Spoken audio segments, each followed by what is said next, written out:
What's on, ladies and gentlemen? My name's Ross, I like games, and today we've got a pretty important update about Disney Lorcana. More information about this is coming out by the minute, and I, for one, am absolutely delighted. So, shout out to lovely Games Radar here, who have gone and got a bunch of information about pricing, which is pretty important, and the release date of the new set, which is also pretty gosh darned important. So, yeah, I'll link the description to the Games Radar article in the description. Go and give it a click, would ya? Give some love to people who are giving love to the game. Because, look, I love Lorcana, and I'm willing to bet, if you're watching this, you're probably kind of getting into Lorcana too. So any sites that are giving love to Lorcana, we should give them a little bit of love as well. So what does the pricing look like? Well, one thing that is rather fantastic, not only do we have the pricing in dollars, we have the pricing in pounds as well, because they're just so lovely. So starting off then with booster packs, what do we got? Well, in the US, you're looking at a booster pack for $5.99, and in the UK, you're looking at a booster pack for £4.99. Which, I'll be honest with you, puts it on the higher end. In the US, for Pokemon, for instance, you're looking at $4.50 for a pack. It's just gone up from $4. And in the UK, you're looking at about £4.50 per pack. So, yeah, that is honestly a little bit expensive. One Piece is looking at about $4.19 a pack, and that is whether you're in the US or the UK, although do expect that to go up to about $4.50 in each territory in the not too distant future. And in fact, it has already been confirmed that OPO4, when it comes out in English, is going to retail at $4.49 a pack. That is not guaranteed to follow on in the UK at $4.49 a pack, but we can assume that it will. OPO3, incidentally, is sticking at $4.19, which means that when we get this release, which is September, that is when we are going to see an increase in price, which is about when Lorcana is coming out. What is important, of course, even when One Piece goes up, it's still going to be cheaper than Lorcana. And I don't think this is a huge problem, but look, I'm talking about the price of the packs. So I have to point out that when it compares to other games, it is more expensive. Other games like Pokemon and One Piece are sitting there rocking $4.49 a pack, whereas over in the US, looking about $6 per pack, which is more expensive. One thing that is interesting to note, generally speaking, games like One Piece and Pokemon, they actually tend to go same price in UK and US, but exactly, they just change the symbol. So $4.49 in the US, $4.49 in the UK, for instance. That's not what Lorcana are doing. Lorcana are actually going, well, look, pounds are worth more than dollars, so we're going to go $6 and £5. Okay, as someone in the UK, I kind of appreciate that. For what it's worth, it makes it a tiny bit more expensive in English, because $6 is $4.91, not $4.99, but I think we can let the extra 8p slide. So that is important to note, alright? It's on the higher end, but then again, hopefully it is going to be worth it. We do actually have a rundown of pack contents, 12 randomized game cards, including one foil card of a random rarity level, reverse holos as we would explain them in other card games, any card just hollowed up, and 2 cards with rarities of rare, super rare, or legendary, with the other 9 being a mix of common and uncommon cards. So it's the same kind of thing we see in English packs of One Piece, for instance, where you do get yourself 2 rares per pack, which I very much appreciate. In terms of what they look like, in terms of texturing and foiling and all of that, we currently have no information. As soon as we do, you know I'll be here to share it with you. There we go. We've also got to look at the starter decks. Remember, there are 3 of them available. One featuring Moana and Mickey, one featuring Aladdin that does not look like Aladdin and Cruella de Vil, and one featuring Aurora and, I want to say, Simba. Pretty sure that's Simba. And obviously we got 6 inks, 3 starter decks, so 2 inks per starter deck, essentially, which is, yeah, kind of cool.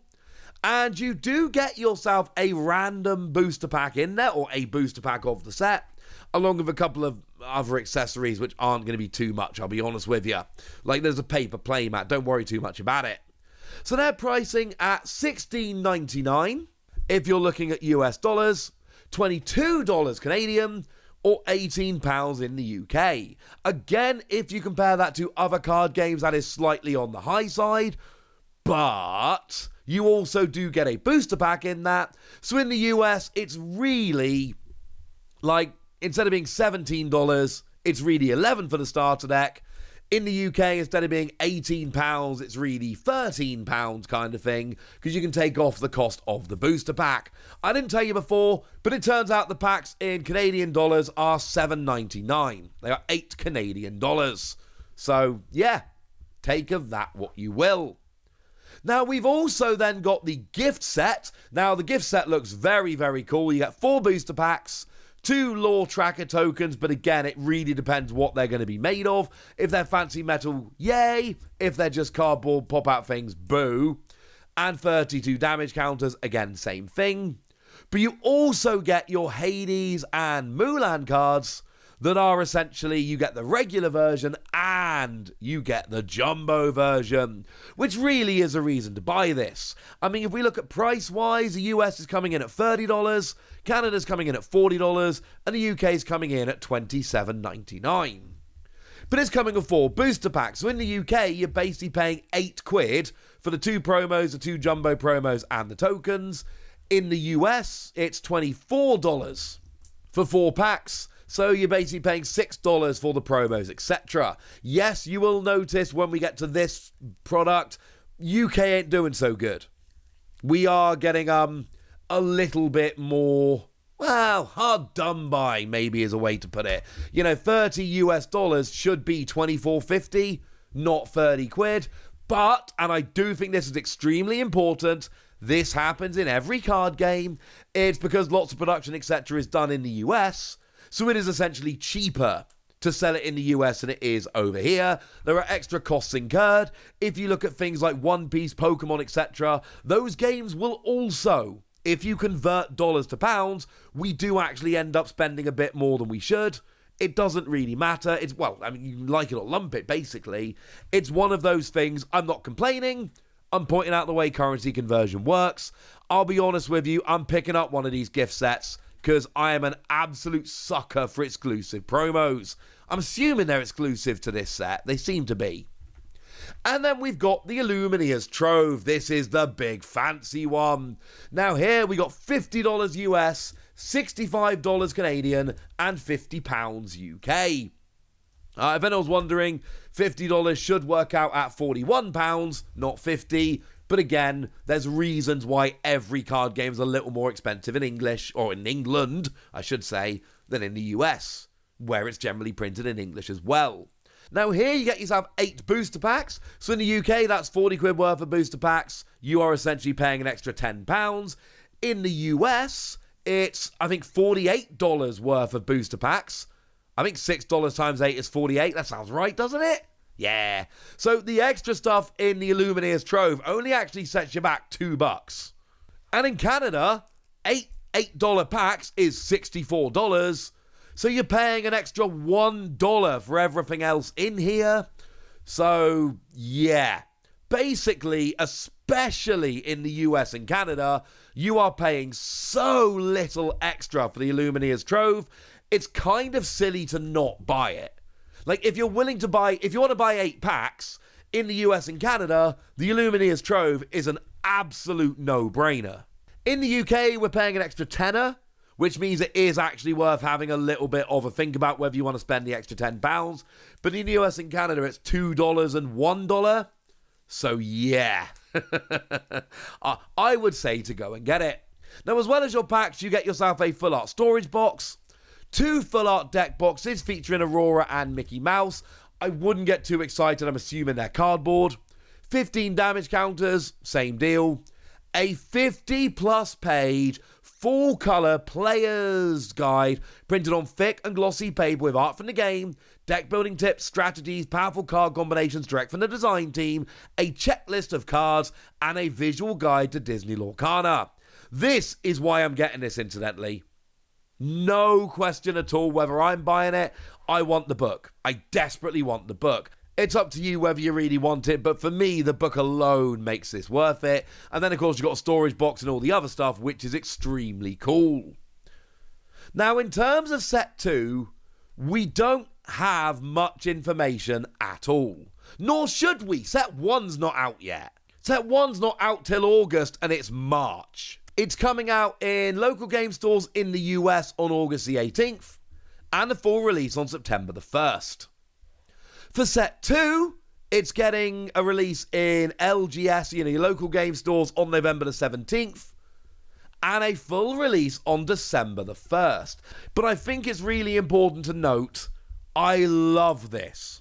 Firstly, the fact that they are giving local game stores early access is phenomenal, because you know what?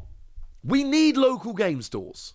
Local game stores are fantastically important, because if this is going to be an actual game that we play, we are going to need somewhere to play it. That is local game stores. They absolutely should be getting priority over mass market retailers. Mass market retailers are in it for the money and will leave when the money dries up. Local game stores are actually going to be there supporting communities for a long time. Super crazy important, all right? But also, we already have information for the second set, and I have 2 points to make about the second set. Firstly, the fact they've already planned it is a very good thing. It shows how seriously they're taking the game. Secondly, it's fast. Now, it's not too fast. It's exactly 3 months. And if you look at games like Pokemon, they have a 3-month release cadence. One Piece is about 3 months. 3 months is standard. And if I was running Lorcana and I was trying to do my prep work, I'd go, right, well, on average, it's 3 months. Let's do 3 months. In that regard, everything is as normal. I will say, for a new game, the first set, sometimes it is better to sit and let it kind of marinate for a little while. So that new players, and Lorcana is one of those games that will get new players. People that have never played a trading card game before will come to Lorcana. Sometimes it's worth letting the first set marinate that little bit longer just to ease the transition into card games for new people and into TCGs. Overall, this is great news. I'm delighted, and now it's over to you guys. Tell me what you think about this. Tell me which products you're going to be picking up. Tell me anything you want to tell me in the comment section. Go nuts! Be nice. And then make sure you like this video, subscribe to this channel, follow me on Twitter at TheWasi. That's where we talk about a whole bunch of card games, and yes, Lorcana is now very much one of them. And please do consider checking out patreon.com/PTCGradio, where you can support the channel, get some bonus podcasts, join a Discord, all kinds of fun things. But by far the most important thing, as always, look after yourselves till next time, would ya? Thank you very much for watching. My name's Ross, and you've been watching Wasi Plays.